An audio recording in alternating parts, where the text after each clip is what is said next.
Hello, everyone. Hi, Ian. Oh, it's another Sorry, Friday morning here. another late, feels like a late Thursday evening here. Well, I must admit, I did bring this topic to the table this week. Now, just I want to set the premise here because when you wrote your idea, it was a much more long-winded version of this title. I think I took it in a completely different direction. And when you asked for, hey, can you come up with a clever title? I didn't answer you. And it feels like the title changed the purpose for me. So Oh, we might have two okay. different shows in 30 minutes. Brilliant. Well, nothing like doubling up. Excellent. All So right. what do you what do Well, you what do you have for us?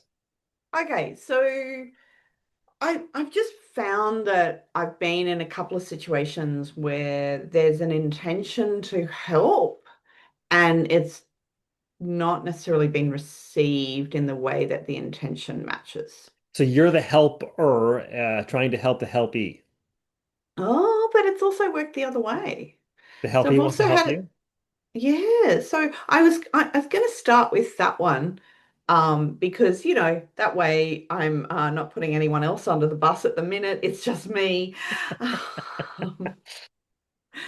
So I think, and I was thinking about this whole situation, and I think it's quite a good example of what we often see in others. So let me start with I serve on a board here in Australia, the Professional Speakers Australia, which I'm very proud of being a board member of.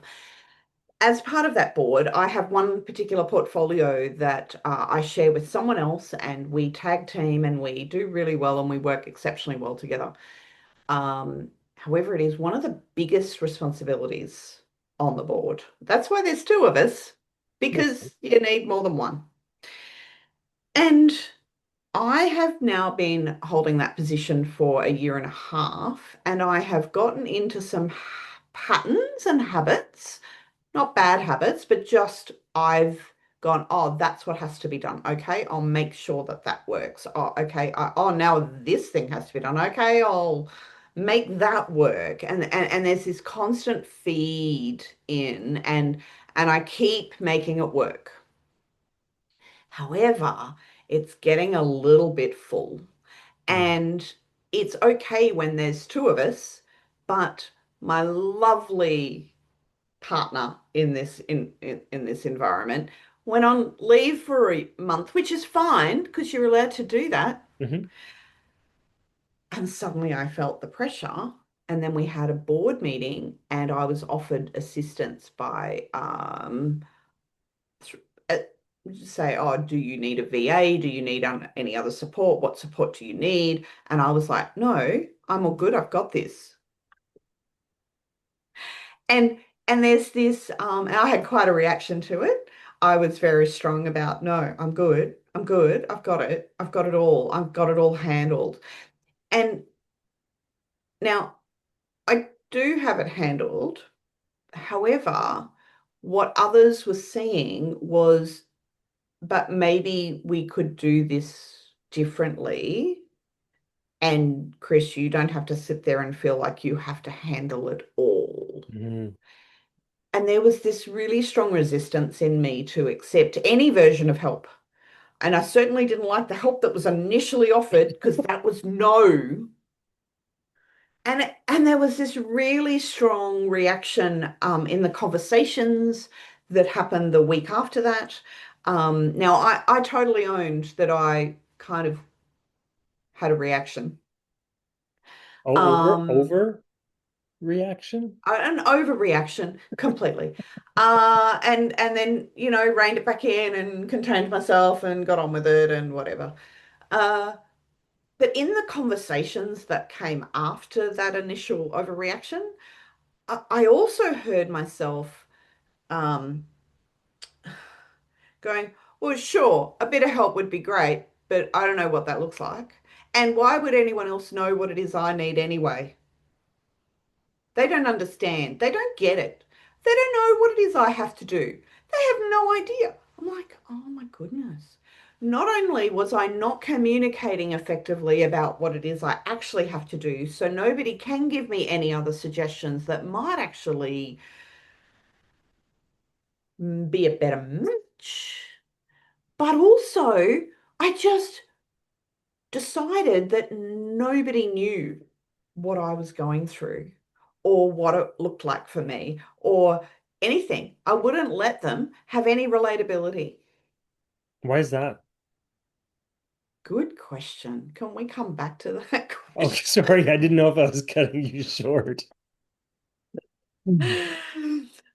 But that's yeah, it's a really good question, right? Like so when I do some self-assessment on that, which I have done, which is why I brought it today, is it's because I want to prove that I can do it. Mm. And so I close myself in. I want to make sure that I get it right. I why asking for help? Well, that would be a bit of a sign of weakness. I'm not doing the job well enough then. Now, this is an unpaid job. This is completely voluntary. And yet, I apply the same theory of I can do it all. It's okay. It's not even anyway. So that was my story. And I, mind you, I acknowledge all of the pieces in it, but I still haven't articulated yet what assistance I need. What I am planning on doing moving forward is said partner is now back from holidays, and I will be catching up with her next week. And between the two of us, we will put a bit of an articulation together because I can't quite do it on my own. Or I could, it'll just take me a little longer. She'll help speed up the process.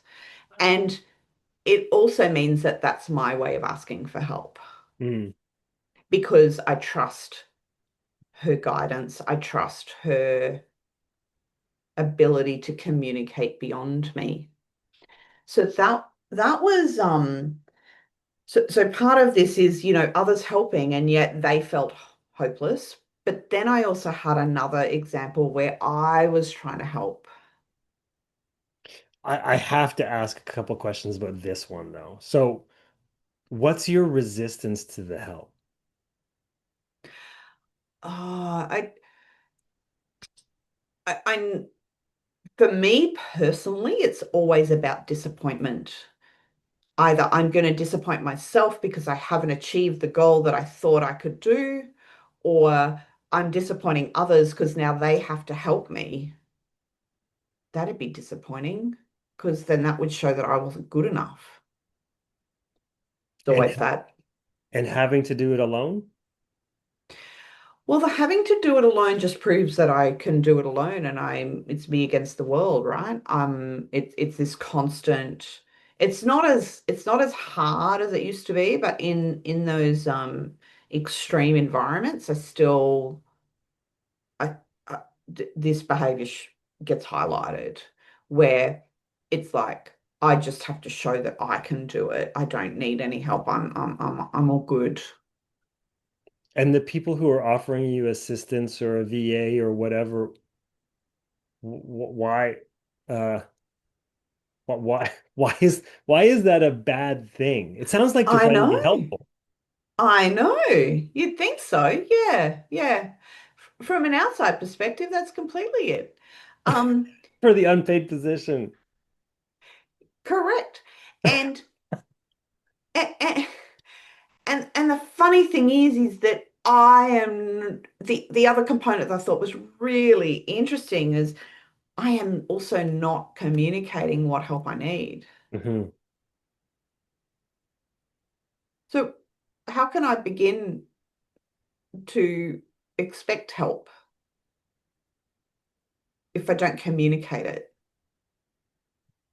Oh, look, I can just hear all of this. It just goes round in this little vortex of ridiculousness when I look at it from the outside.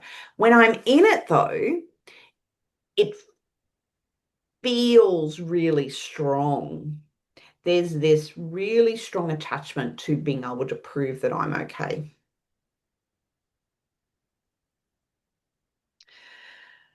And as I said, I saw this from the opposite direction, and I think that helped me understand my own situation. Let's flip the coin. Let's see what's on the other side. So I have a family member who reached out and asked for assistance with a lot of chaos that's going on in her life. And I've teamed up with another family member to assist said person. And I'm deliberately being a bit vague on the names and the who they are because I just want to make sure that they're protected a little. Yeah, it doesn't And matter. this is part of the help that I'm giving is to make sure that they are protected. And it's interesting because um, one way that we are helping this person is to be really tough love, like no emotion, no, like this is how we're going to do it. This is the next step. That's what it is. We're just going to go there. Got to get this to happen. That kind of approach. And I take a slightly different approach. I have a little bit of that, but I also am allowing some, I call it softness, a little bit of more compassion and understanding about what this young person is feeling and experiencing and very overwhelmed and has a lot of story about, and this is going to sound slightly familiar. No, no, I can do it all on my own. I've been doing this for ages on my own, and nobody will understand what it is I'm going through, which is, of course, everything I said about my story, right? And it's like, okay, but we do actually get it. We may not be in exactly the same Mhm. circumstance, but there is a relatability. Tell me what's going on. Talk to me about. And so I do a little bit of that, and I get a little bit of movement in getting this sort of this is how we're going to do it, and get that movement across so she'll do it.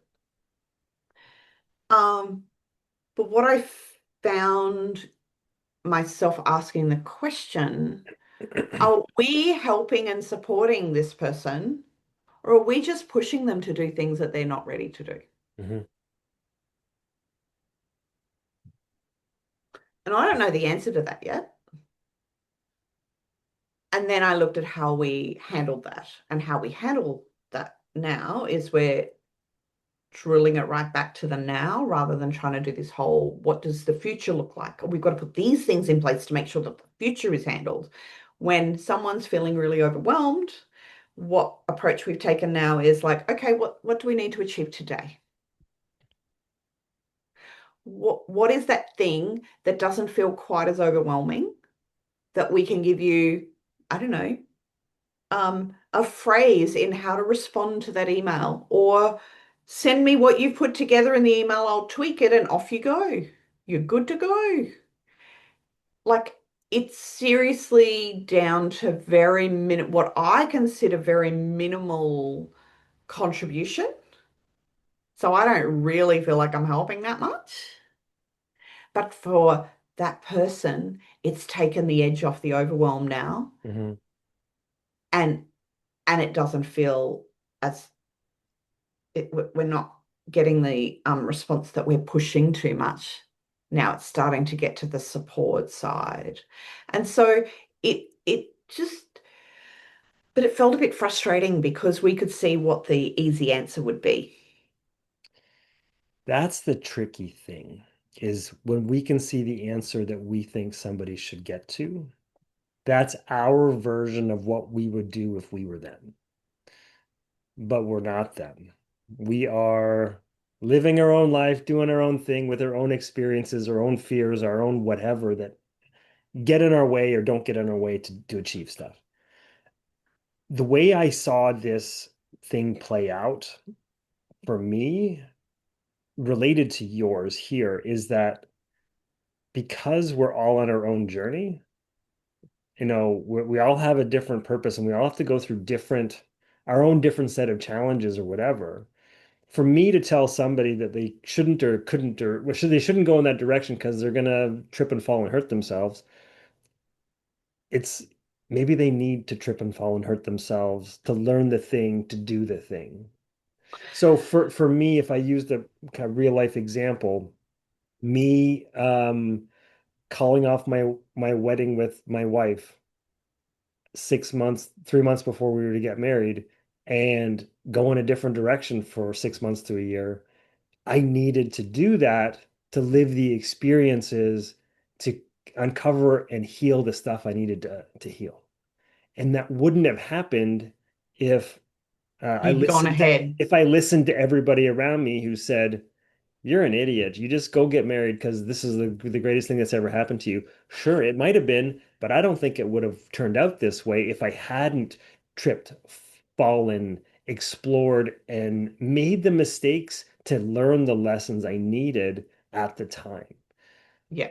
So I struggle with this too because it's those that are closest to you that you want to help and you want to help put them on the right road to whatever. And generally, those are people we love, family, kids, whatever, and you want to see them succeed and be okay. But maybe they need to fall. Maybe they need to screw up.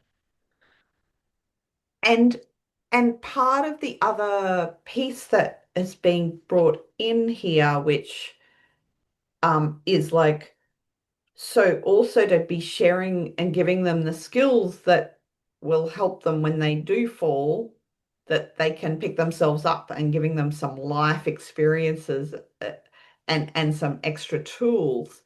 Um, and it's really interesting because when I have a bit of a rescuing nature, so I just step into Hero rescue. complex. I get it. I have it too. Helping And professionals do this, right? so I rescue, and I that's my default before, and I can even say, oh yes, we need to. I literally said, no, we agreed. We'll let you make up your own words. Oh my God, we all failed We'll because let we you. gave her the words. We gave her the words. Yeah. And it's like, wow, we it's this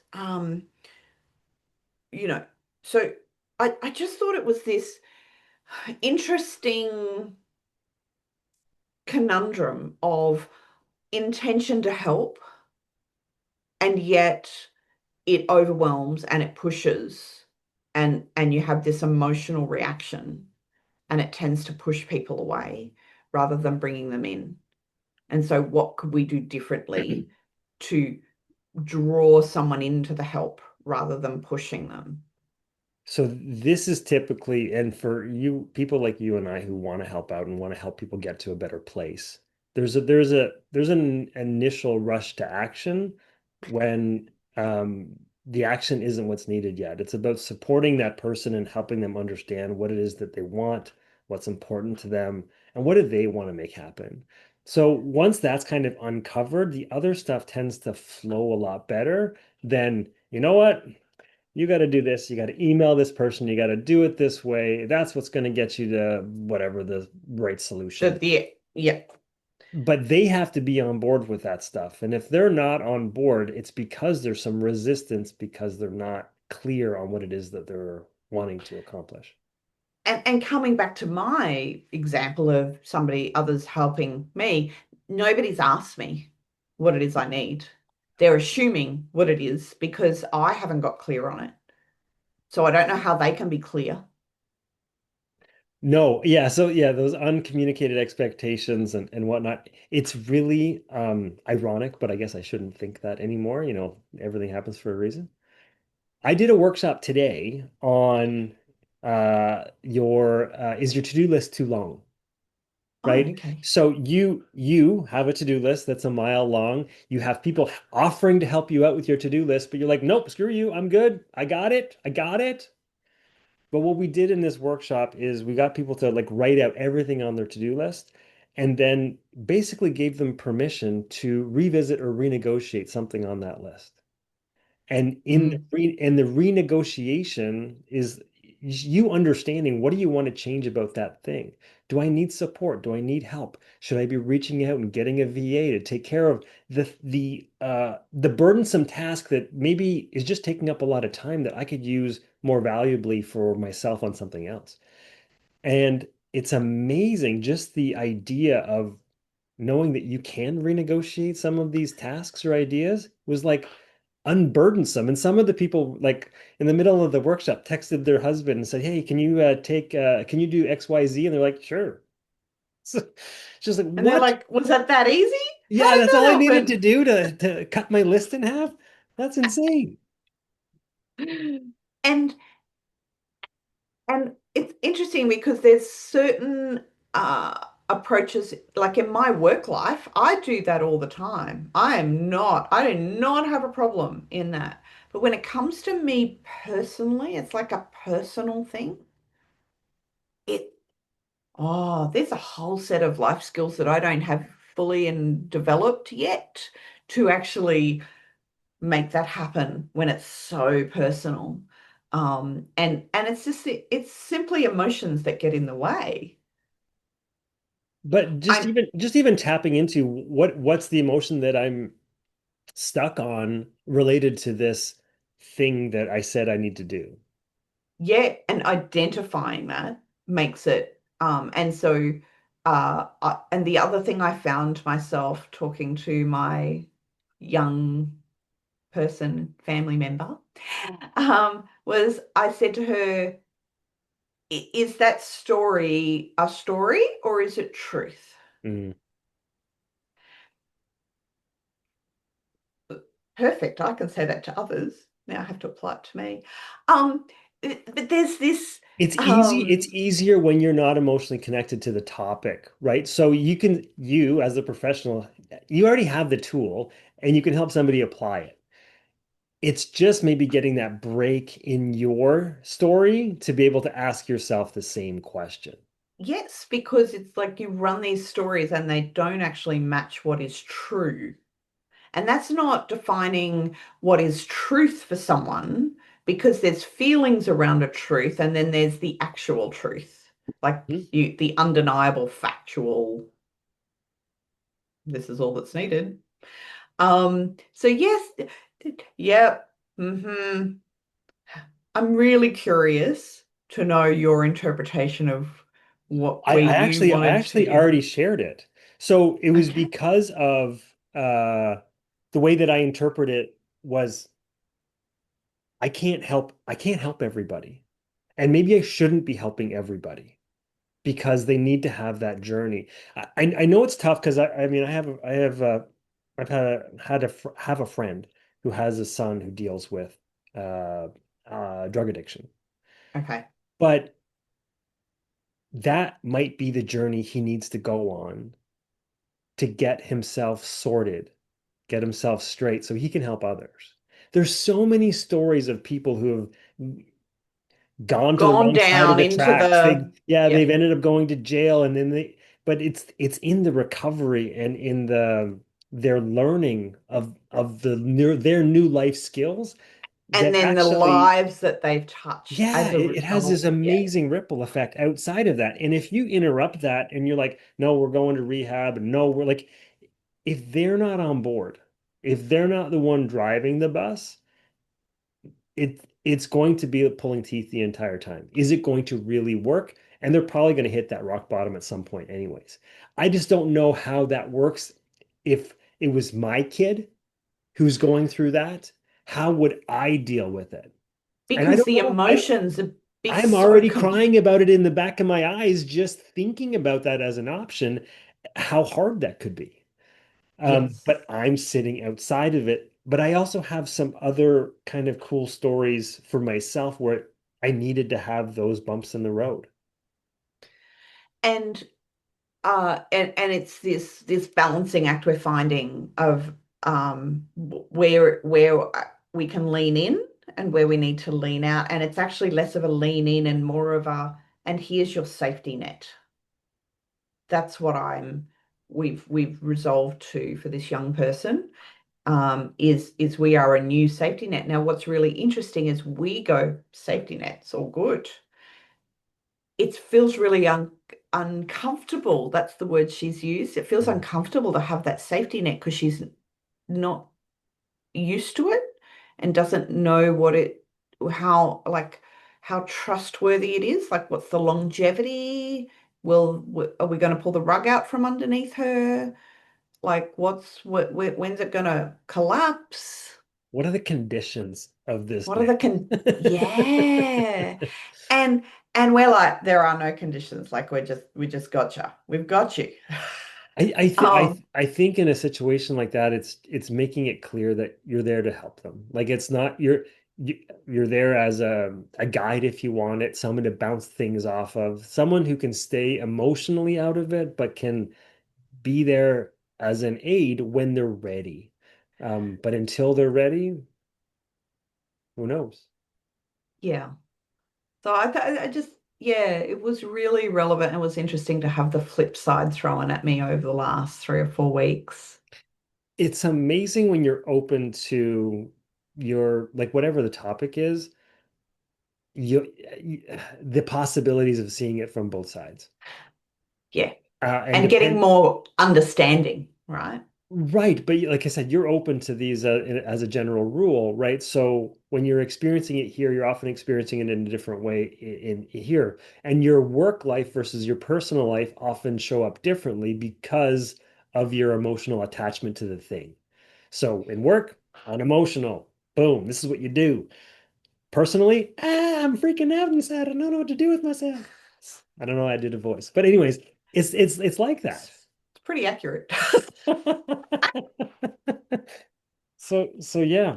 Um, that's why it's so important to talk to somebody else, especially somebody who can stay in that out place where they're more Yes. observing and reflecting back to you as opposed to trying to get in there, mix it up and fix it. Yes. So yes, yeah, a little bit more observation would be worthy on both of my stories, actually, and a bit more effective communication when it comes to what help I need. Right, but now you know you need to dig a little bit so that you can, because you've become a board certified speaker lady I anyways, right? have. So there's Yeah. there's communication skills in there There is, they do exist. once Yes, you I've know what the shown that. topic is. Yep. Oh, the Yep. irony is thick. It's great, isn't it? I love it. Speakers who know how to communicate. When Oh, they know their topic. Yeah, cool. yep. Did we solve anything Awesome. today? We shared. We did share. Yeah, good We luck, shared. everybody. Yeah, have fun with that. Let us know.